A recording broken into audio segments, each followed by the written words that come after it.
ఈరోజు చూడండి మా కిచెన్.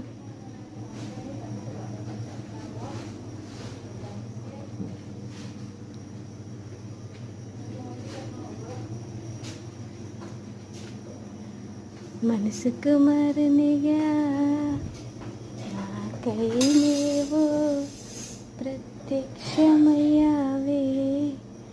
శరీరమయ్యావే.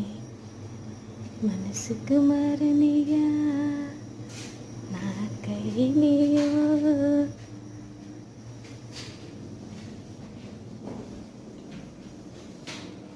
మామా ఇలాంటివి ఎదుర్కోవాల్సి వస్తాయండి వంటింట్లో ఉండేవాళ్ళకి. కంగారు పడద్దు, కొత్తగా వచ్చేవాళ్ళు.